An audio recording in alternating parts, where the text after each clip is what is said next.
জনতা bank থেকে ১৩৬ কোটি টাকা আত্মসাতের অভিযোগে ক্ষমতাচ্যুত প্রধানমন্ত্রী শেখ হাসিনার বেসরকারি শিল্প ও বিনিয়োগকারী উপদেষ্টা ও বেক্সিমকো গ্রুপের ভাইস চেয়ারম্যান সালমান এফ রহমানের বিরুদ্ধে মামলা করেছে দুদক।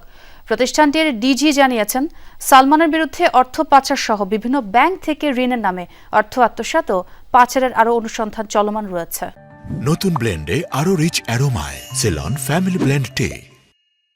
আমরা খুবই শেখ হাসিনার পতনের পর আওয়ামী লীগ সরকারের সুবিধাভোগী ব্যবসায়ীদের দুর্নীতির খোঁজে টাস্কফোর্সের মাধ্যমে অনুসন্ধানের নামে দুদক। সে অনুযায়ী বেক্সিমকো গ্রুপের ভাইস চেয়ারম্যান সালমান এফ রহমানের বিভিন্ন ব্যাংক থেকে প্রায় ৩৬,০০০ কোটি টাকা আত্মসাৎ ও পাচারের অভিযোগ অনুসন্ধান করছে প্রতিষ্ঠানটি।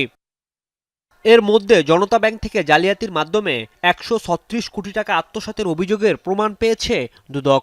বর্তমানে কারাগারে থাকা সালমান এফ রহমান নিজেদের মধ্যে আমদানি রপ্তানি দেখিয়ে এলসির মাধ্যমে এই টাকা ঋণ নেয়, পরে তা আত্মসাৎ করেছে। এই অভিযোগে মামলা করেছে সালমান এফ রহমান সহ সংশ্লিষ্ট ২২ জনের বিরুদ্ধে। ১৩৬ কোটি টাকারও বেশি অর্থ আত্মসাৎ সহ স্থানান্তর, রূপান্তর এবং হস্তান্তর করার অপরাধ অনুসন্ধানকালে প্রমাণিত হয়েছে।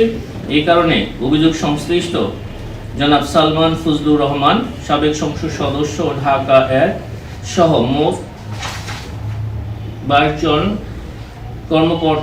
কর্মচারীর বিরুদ্ধে আরও একটি মামলা রুজুর সিদ্ধান্ত গৃহীত হয়েছে।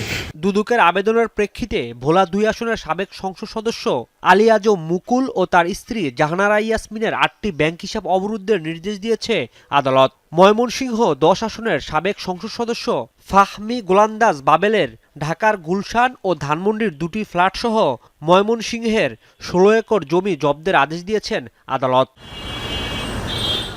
রাজীব আহমেদ, যমুনা নিউজ, ঢাকা।